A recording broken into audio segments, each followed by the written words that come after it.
Rise and Shine, our radio TV show that is all about authentic power and conscious leadership. Big, huge words to primarily say that this is a platform about people who are really wanting to create an impact in the world and making a difference through authenticity and being conscious in their life, being present and creating more of that around them. And before we start with the show and I introduce our beautiful guest today, who is Andreea Dutescu, I want to take a few seconds to honor the victims of this massacre in Pittsburgh. There were more than the number of deaths that we wanted to have today, and we wanted to have today, that we want to have all together, and we just want to make sure that we are present for the victims, and we send our prayers and we send our love and light to all of these people. We are feeling their pain, and we want to support that. So this is partly why I do what I do, and that this show is really been created as part of the brand for creating more radiance in the world, creating more light. It starts with each and every one of us. And without any further ado, this is why I have all the amazing, beautiful guests on my show to create more light, to create more radiance. So we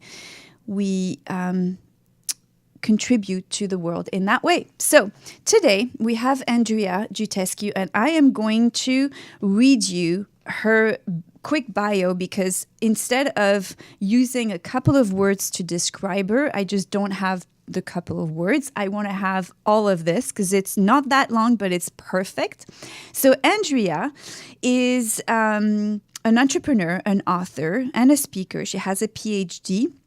She's a pilot, which I think is so cool. I didn't know that about you, Andreea. I do that too.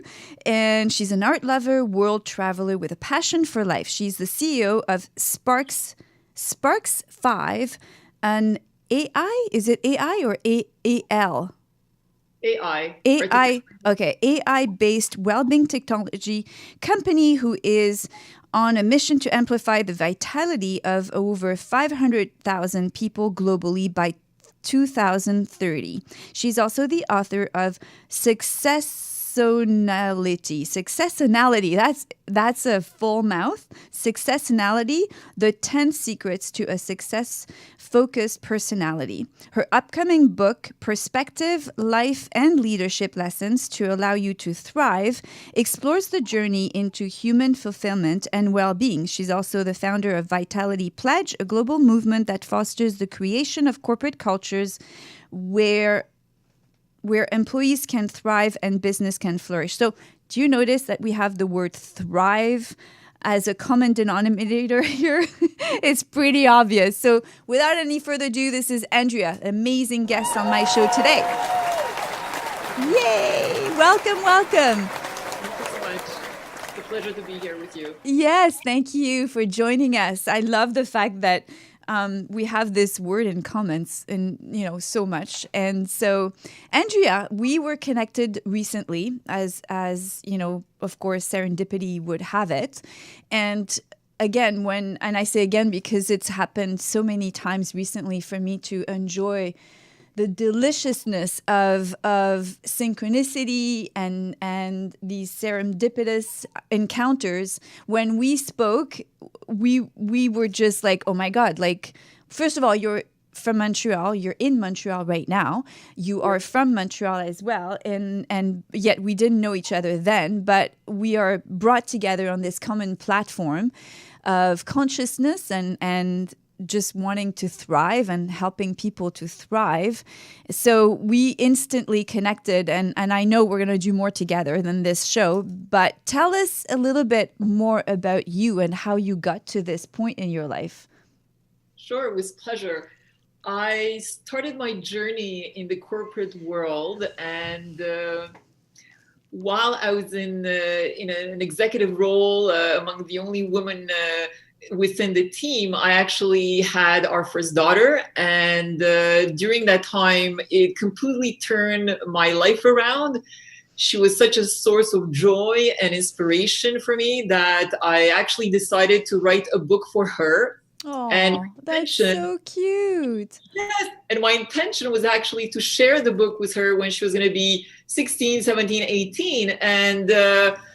And basically, as I was traveling all over the world in my role, I was writing the book on planes and airports and so on. And then a couple of years later, our son was born, and he was actually the source of inspiration to publish the book and leave a 13-year career within an organization and actually start developing programs for organizations based on the pillars of the book, Successonality, that you mentioned in the introduction. And that led to a phenomenal journey into entrepreneurship that I absolutely love. And 2 weeks after I left my role, my first client happened to be L'Oréal.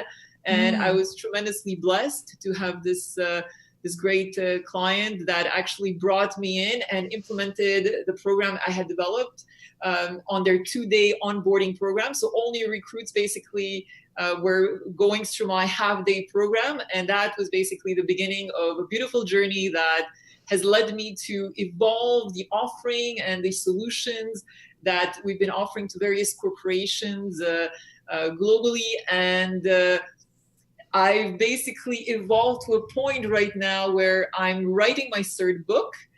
And along the way, I had this phenomenal inspiration to actually have a greater impact on this world. I kept asking myself, how can I have add value? How can I add more value? How can I make people happier?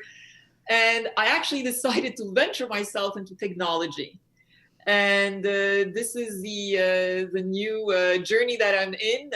Over the last couple of months, we've been in development mode, and we now have a phenomenal application, which is called SPARKX5, that fosters employee well-being, and it allows employees to strive personally and professionally. So we're super, super enthusiastic about this. So, okay, so you've given us a great span of your evolution, which I'm sure has so many more juicy details about it. However, I just want to ask you, what is that book that you wrote for your children and published? Can you share it?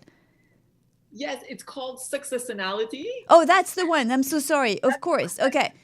It just sounded like such a serious title for a book that your children inspired. So I was drawn to maybe thinking it was a children's book, but it's not. It's Successonality. And what is that book about? And that book defines the 10 key principles of achieving success in anything you pursue. And it's basically starting with having clarity, having perseverance, being creative. Okay. And excellent. So it focuses on 10 key principles that are essential to any success. Awesome. So from that, are those the principles that you were applying when you worked, for instance, with L'Oréal, which I'm sure it has evolved since then, but was that really what the program that you were hired by L'Oréal for based on? Yes. Okay. So I developed a corporate program to actually share the principles of the book, and we developed experiential learning programs that basically brought in a series of activities that were fun and engaging, so people could actually learn while they're doing specific exercises and activities. And it was a phenomenal journey.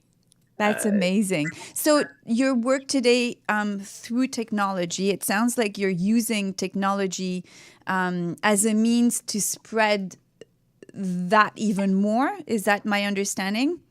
Yes. But the interesting evolution that I've had on a personal level is that although my first book was on success, what I've come to realize a couple of years later is that actually success is important. However, you can reach phenomenal success and not necessarily feel deep joy and peace within your heart. And I kept searching, wondering what else is out there. And actually, I've evolved from success, which is my first book, to actually looking more into human fulfillment. And this is what my upcoming book is about, is what truly brings us joy in a different sense of aliveness that really inspires us to have a greater contribution on this world and look beyond ourselves, right? And it's not just our own personal success, it's to how can we amplify the success and the joy for others as well. So that's what my next book is all about, called Perspective.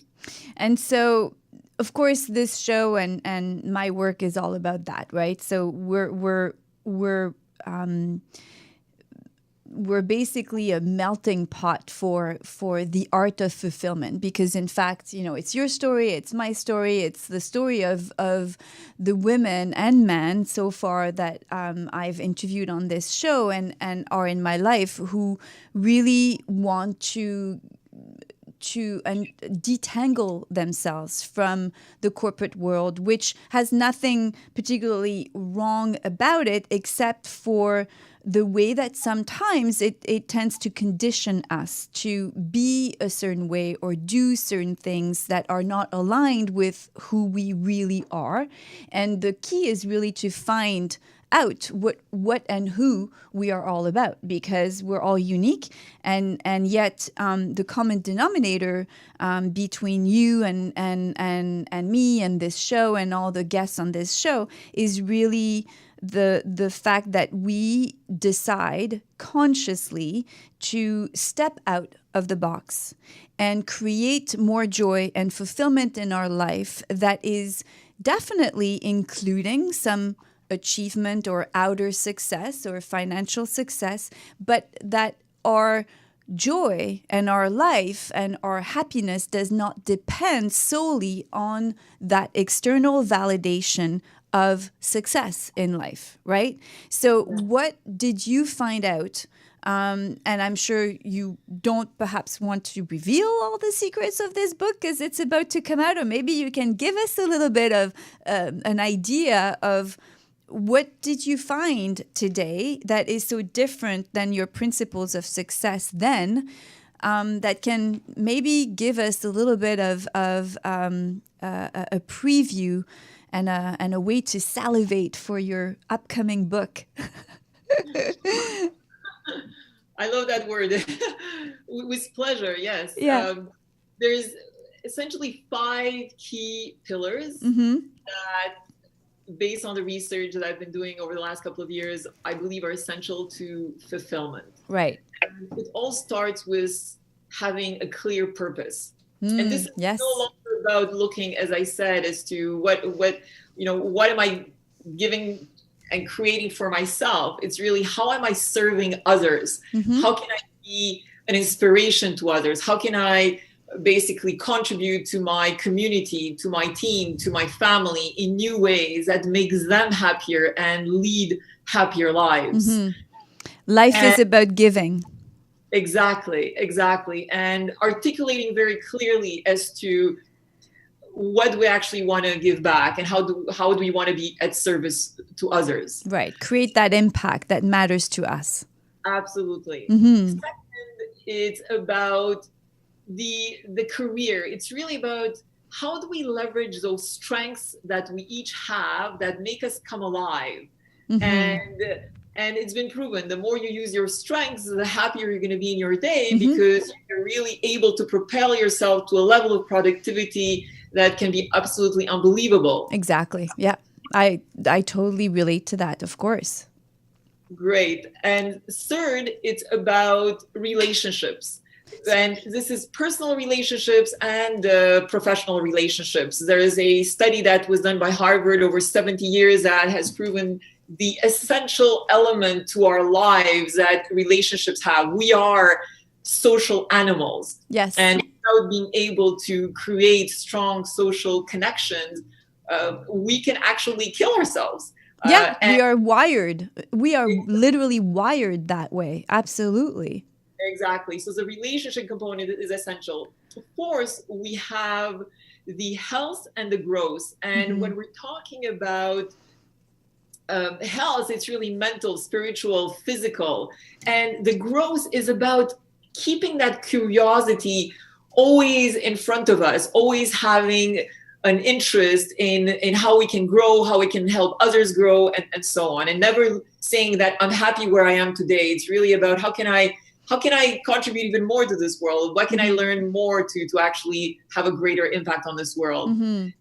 And finally, the fifth point is about quality of life. About enjoying this beautiful journey we're all in. Often we're so obsessed from moving from one goal to another that we forget to have fun along the way. And this is what the fifth principle is about laughing more. It's about seeing more beauty around us. It's discovering things that we've never maybe even looked at in the past, and embracing the beauty of life every single second, and not necessarily making it conditional on success or external situations. So when you show people how to actually have a better quality of life, have more joy in their lives, how do you suggest they find that? Because all of this is really nice on paper, right? But how do we get people to actually connect with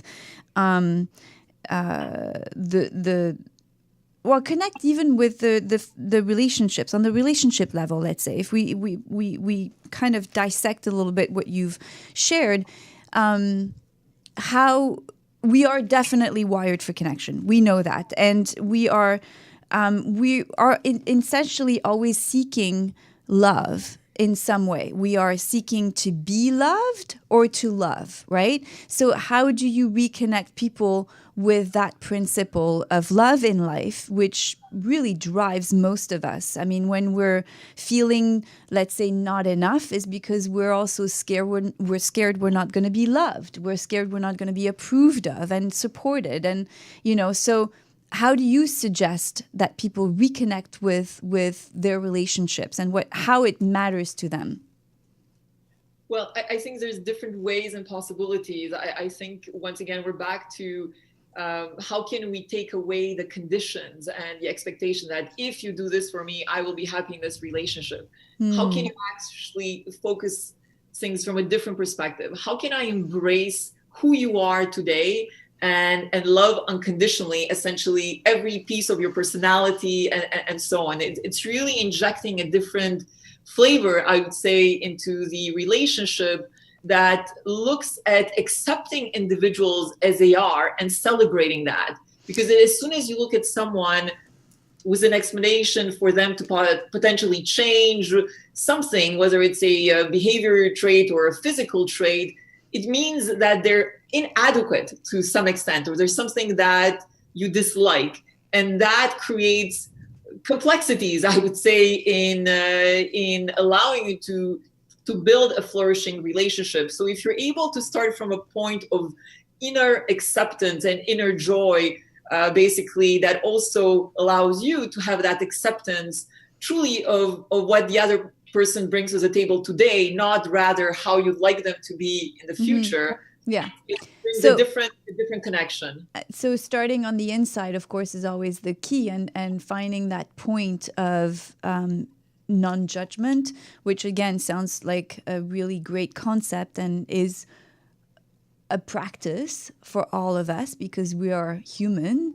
and human spirits having a spiritual experience. But it's really where it is. It's once we get in tune and aligned with that non-judgment of ourselves, right?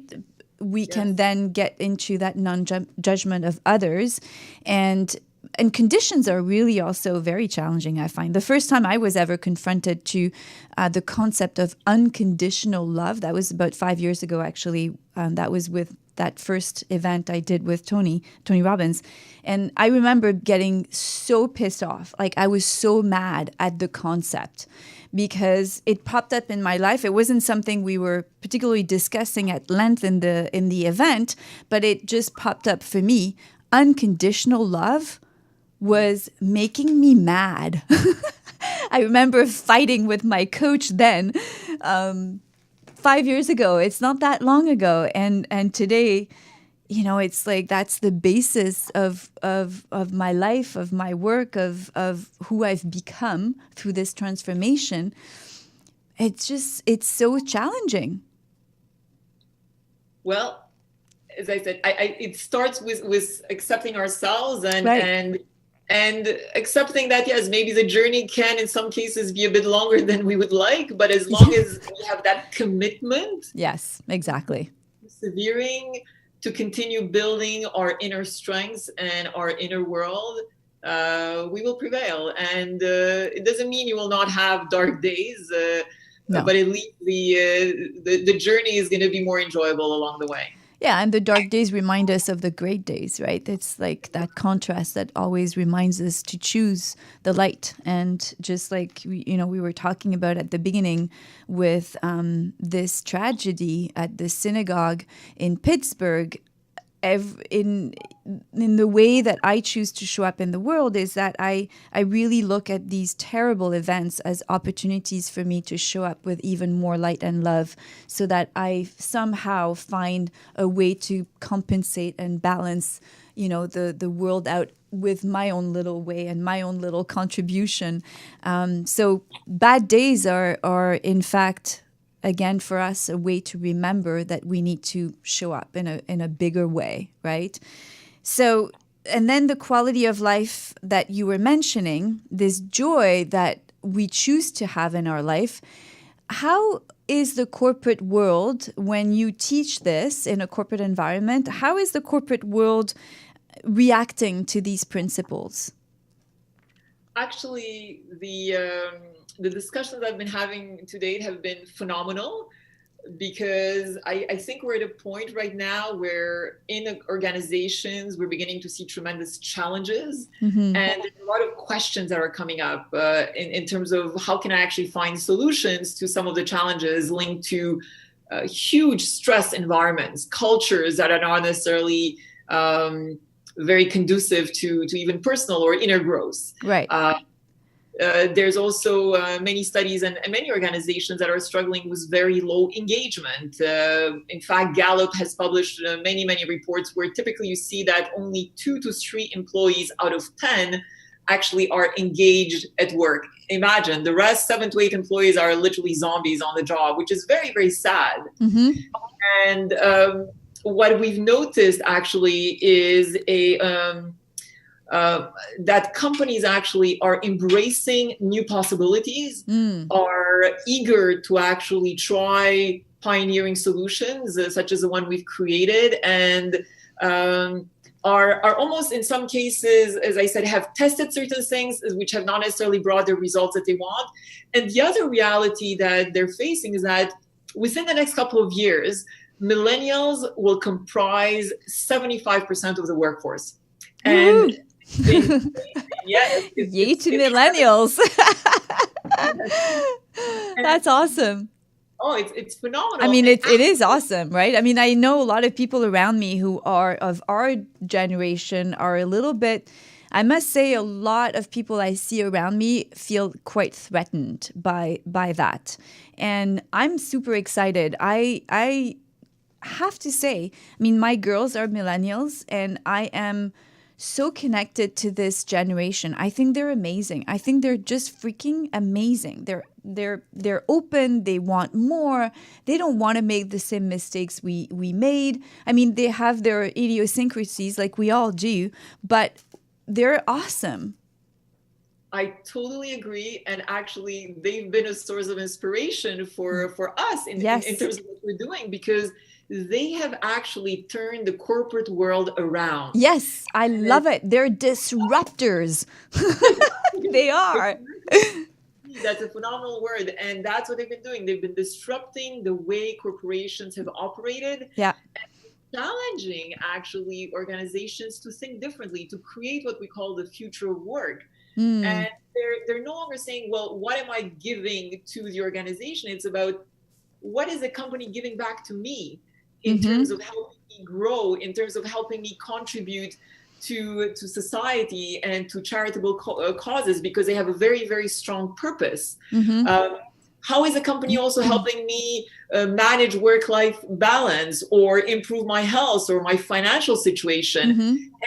The challenges more and more organizations are beginning to have that are not necessarily embracing these new ways of operating is that it's becoming very competitive out there. And it's no longer that we have a job and you qualify and come. It's going to be the other way around. It's in a very competitive market space. It's actually going to be the millennial employees are going to say, well, fantastic. Well, I actually have 3 different options or 5 different options in front of me. Let me now choose the best company that can really allow me to grow and evolve. And that is the closest tie to the purpose that I want to have on this world. Yes. So it is time for organizations to really shift and rethink what can they do differently to actually embrace the expectations and demands of this phenomenal generation that I love.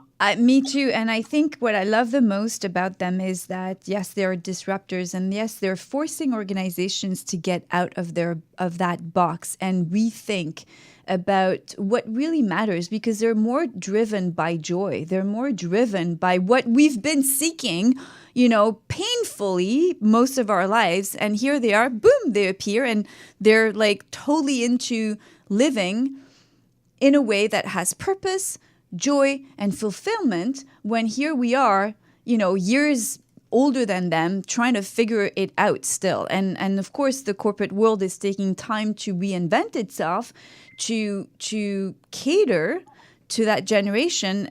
I feel like they are our teachers.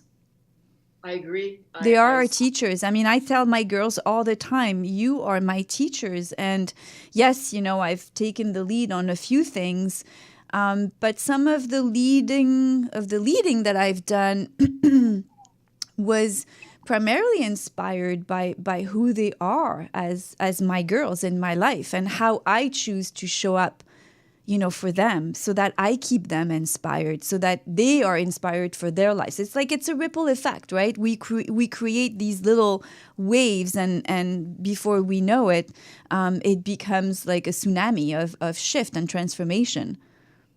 I fully agree. And in fact, to continue on the introduction that you gave, to facilitate this journey and this continued, I would say, source of inspiration for millennials, and also allow them to choose organizations that are more in line with this new vision and pioneering way at looking at life and basically how their life within the organization can evolve. What the Vitality Pledge is all about, that we're going to be launching very soon. And the Vitality Pledge is going to become a global database of corporations that have made a pledge or a commitment to actually create high vitality cultures that put the employees first, that really think about their well-being and their vitality, and that ultimately look at new ways to create environments that allow employees to flourish. And the Vitality Pledge allows organizations to basically make 3 promises. It's about learning, act, and share. Learn is really about keeping an open mind to all the latest research that is indicating new ways to increase vitality and well-being in this world. Being growth-minded, be curious, continue to ask powerful questions and be open. Exactly. Second, it's about act. Because if you're simply opening your mind to all these possibilities, but not truly actually deploying any of these solutions to the benefit of the employees, well, the whole exercise is almost futile. So that's why action is essential. And finally, we have the component of share. And our intention is actually to do a global conference where we would like to bring all these different companies that have signed the pledge in order to share their stories and be an inspiration for others that are maybe not as progressive as them or not as ready to jump onto this board, this surfboard. Right. Takes them to a new way of looking as to how they can create more vitality and engagement within their corporations. I love it. This is amazing. How can companies actually contribute to this pledge? Like, how would you invite perhaps some of these people that are listening to us right now who either have their own companies or are part of a company that would want to do this, would want to be part of the pledge? Sure. So as I said, we're launching this in a few weeks. Right. They can basically simply just send an email to support@sparkx5.com. So that's SPARKX5, the number 5, and then Right. .com. And we'll include them basically in our launch campaign.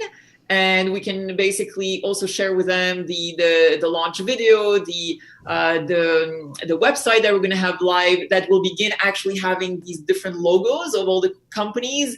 And you'll be able to look at corporations, understand a little bit more about what they're doing, and do searches basically on a global scale. In other words, if you're in Paris or if you're in LA, you can basically say, okay, let me look into the companies that have actually signed the pledge. And, awesome. And I'm going to knock on their doors, because those are the types of companies I want to work with and collaborate. That's right. That's creating alignment on a global basis. That's freaking brilliant. I love it. So the mission of SPARKX5, what is its mission, and how is technology, you were talking about technology and how it's more involved here now in your world. So how are you linking all of this up? So my big and wild ambition is actually to amplify vitality for over 500 million people by 2030. 500 million. Yes. That's awesome. This is an ambitious girl. Yes. 500 million. So you interestingly enough, I find you have chosen the word vitality. Why vitality? Because vitality, we are energy as human beings. Yeah. And without energy, we can't have that spark and that desire to explore new possibilities. Vitality for me is a source of joy, is a celebration of life and the possibilities that we can create. And often it's about stepping away from the performance-driven cultures that we've seen, and that we're in some cases preconditioned to live by, to actually say, well, it all starts with if we're happy with basically our inner world and we're taking care of ourselves from all dimensions, we can actually create phenomenal things in this outer world. And that's why for me, vitality is an important word to achieve that. Interesting. I like the word. It's a great word. And you know what I'm witnessing is everyone has a word that they use to mean the same thing. And I just enjoy listening to the reasons why you chose that word versus another one. And technology. So bring me into how technology is involved in all of this. What will be your means of technology that will allow you to reach 500 million people? Yeah, so the application we've developed will basically integrate artificial intelligence to create more personalization as we continue connecting more and more companies to our platform. And the reason we went with leading edge technology is really because this is what the market needs. We need to be pioneers in terms of the solutions we offer. And at the same time, we also need to recognize that there's going to be a continued evolution of our offerings. So how it looks today is possibly going to be very, very different in terms of how it's going to be looking maybe 12 months from now or 18 months from now. So we have that ability with technology to actually embrace new functionalities and new possibilities with everything that's emerging in the market. And technology is accelerating at a phenomenal speed. And I just find this fascinating. So as capabilities from a technology perspective increase, we will be able to continue, as I said, evolving our offering. And this is the only way that we've actually found, after a lot of research and insight, that can allow us to amplify the benefits that we can bring and the positive impact that we can have on people's lives. Because through one single effort that we can make, we can basically bring the application in a multitude of languages. We already have the application in English and French. We're going to be looking at deploying other languages, but this is how we can actually have a massive global impact. So the application itself, the platform, the technological platform will allow what exactly will allow the teachings as well as the possibility for these companies to actually connect with one another? And what else? Is there something I'm missing here or? So the technology platform allows for deployment within corporations, Okay. and through that deployment, basically employees are connected and benefit from daily wisdoms. We call these micro wisdoms that fuel micro actions. We believe in the power of not only learning something new, but actually implementing it right away. It's been proven many, many times that unless you actually implement any new knowledge that you've acquired within the next 48 hours, you're possibly going to be losing a lot of the newly acquired knowledge. So we believe in, as I said, micro wisdoms that drive micro action and that ultimately fuel transformation and changes of habits. This is truly what we want to do. On a continuous basis. So basically, it also means that if I understand correctly, let's say you are aligning with a company, with a corporation who wants to work with you through this platform, then your micro wisdoms and micro learnings would be diffused or sent to them on a daily basis? Or is that something that anyone can have access to as long as they register on your platform? So yes, we everything you mentioned is correct. So it's really daily wisdoms, and right now our immediate focus is to connect as many corporations as possible. However, we're going to be launching the individual platform. In other words, if a person out there that has heard about what we do and would love just to sign up as a personal user for their own personal benefit, okay, it's a functionality we will be offering in the coming weeks. Okay, so it's a private platform in that I'm sure, the wisdoms that are given to your clients are slightly different and probably more enriched, yet the common person, private person, can also join and benefit. Absolutely. Oh, very cool.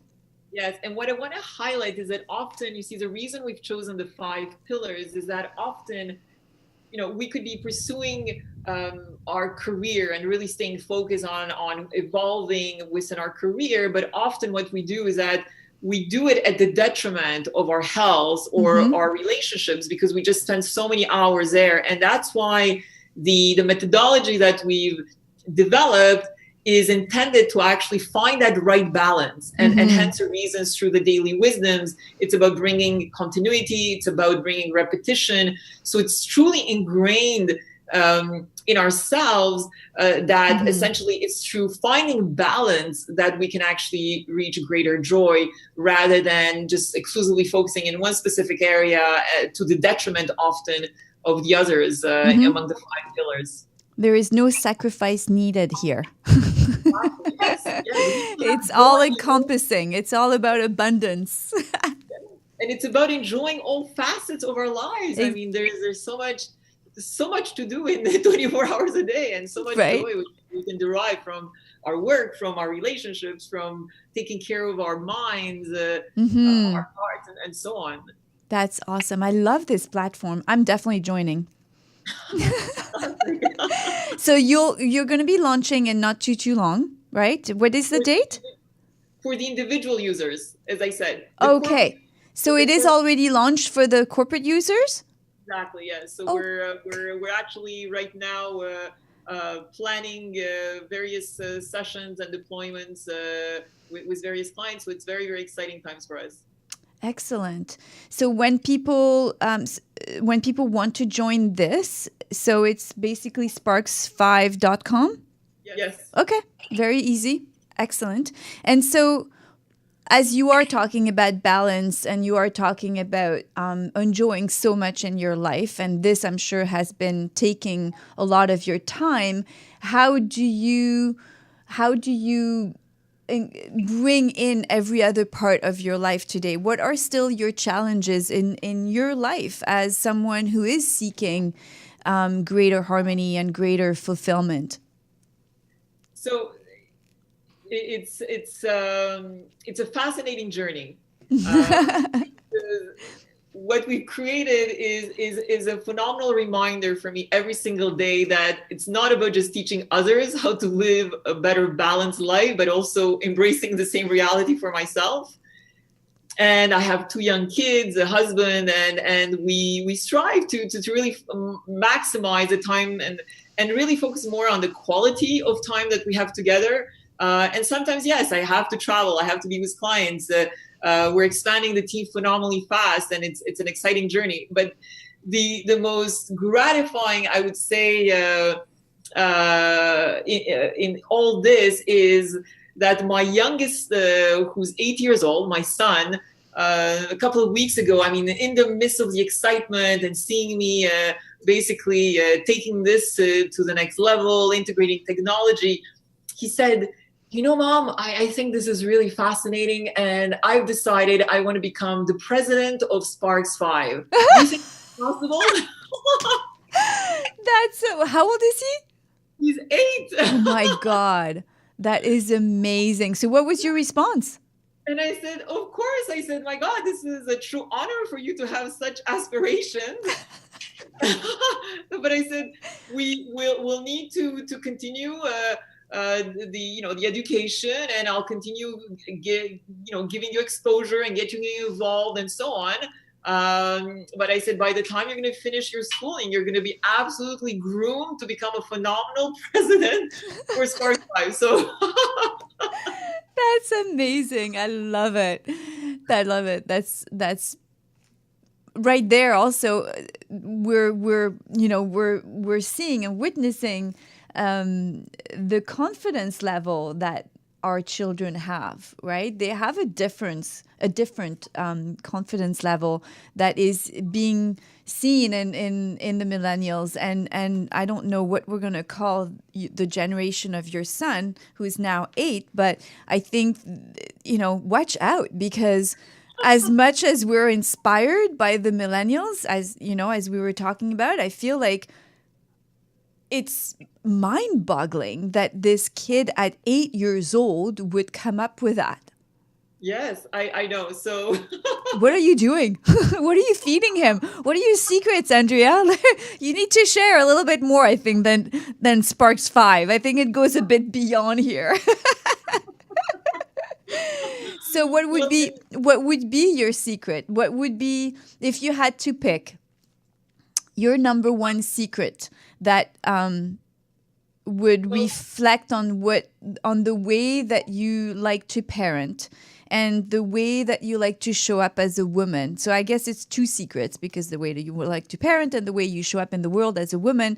What is what you would recommend, your number one secret for either? Well, I think what has worked for us, I mean, on a daily basis, I ask the kids 2 main questions, particularly when we're having dinner with the family. And I ask them, what are you grateful for? Mm-hmm. Because I truly want them to look at the beauty of life, in spite of the challenges or the dark days or maybe failures that they face, that there's always something positive we can look at. Mm-hmm. And the other question that I ask them is, what is the act of kindness that you did today? And it's really about them realizing that life is not just about thinking always about themselves, but also about thinking as to what is the impact and contributions that they can make on others. How can they make them happier? How can they make them smile? And so on. And because my kids are quite young, of course, some of the answers are quite funny, but sometimes it could be very, very profound. And I think that has led to many, many very interesting conversations and comments. And because they know that I've done all this research and so on, they're basically catching me, right?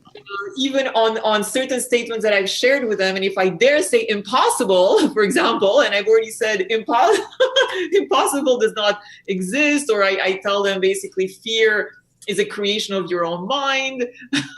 If I dare, slip and lose my focus on one specific day, they're going to actually now remind me at their super young age, things that I'm teaching them. So it seems like some of the questions and reflections that I've been sharing with them has really been ingrained in them, and they're living and breathing basically all the things that basically I teach and that we have in our application that basically we have in our book and so on. It's fascinating, really fascinating. They're beautiful little sponges that are absorbing all of the beauty of your teachings and level of consciousness that really is rare to find. So they're very, I don't want to say lucky because I don't really believe in luck, but they are fortunate. They are fortunate to be raised in that environment. It's amazing.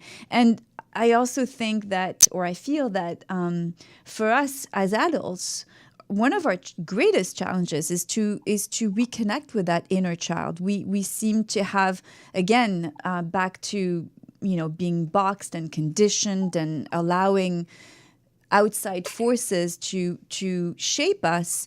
One of our greatest challenges is just to know how to come back to playfulness, to simply being a kid and laugh and being spontaneous and totally authentic in a way that has no barrier. You just spit out whatever comes to mind. Like, when is the last time that we've allowed ourselves to do this in an adult setting? We don't, because we're afraid or we don't want to offend. Or so I love how kids react and how we can again use them as our teachers. I fully agree. I mean, my kids are a phenomenal source of inspiration. And I think when you're talking about finding more joy and playfulness, I think you mentioned this earlier. It's all about choice. It's as easy as that. We make things sometimes so complicated. Oh my God, we create stories that are so complicated in our heads based on all kinds of filters and beliefs and just perceptions that are not true. They're fake. We made them up. That's, we don't intend to be fake or making fake stories, but unfortunately that's what, if we're not aware and present and conscious, that's what happens. We create a lot of stories. So we have a few minutes left. I want to know, what is your secret for you today as the woman that you are? What do you remind yourself every day as a woman?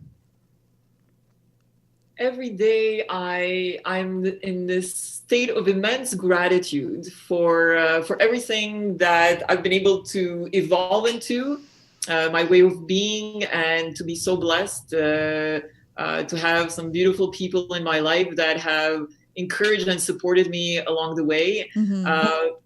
But I find the biggest strengths that I have is to truly believe that I'm the creator of literally every single thing that emerges in my life. It's so easy, irrespective of circumstances that emerge, to say, well, it's a fault of this person or that situation and so on. And we then we derail ourselves from truly focusing on what can we actually control. So my biggest strengths and my essence actually today is really about creation, and it's about creation of possibilities, to create a better world and be a source of inspirations for not only my immediate family, my kids, but for the world. Beautiful. I love that. We are creators.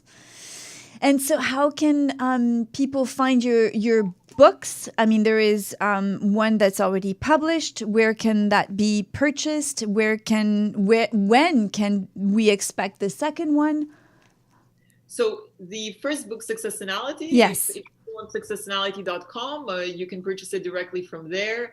In the coming months, late as January 2019, the book Perspective will be out, and it will be available on Amazon. It will be available through also the SPARKX5 link. And once again, anyone interested to be added to our mailing list can just send an email to support@sparkx5.com, and we'd be happy to share the phenomenal news when everything goes out in the coming months. That's awesome. Wow, that's amazing. So inspiring. And I love how it really feels that you are integrating all these principles in your life of your own teachings, right? And we all, I think, teach what we really need to learn. That's something that I find is so interesting when you look at a lot of teachers around who embody the change they want to see in the world.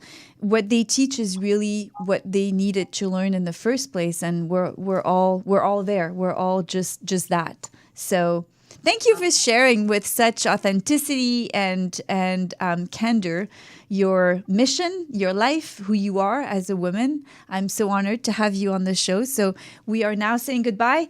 I am grateful you spent that 50 minutes. Yes, 50 minutes with us. So thank you so much, Andreea. Take good care. Much, it's been a pleasure. It's always a pleasure. Talk to you soon. Talk to you soon. Bye-bye. Bye.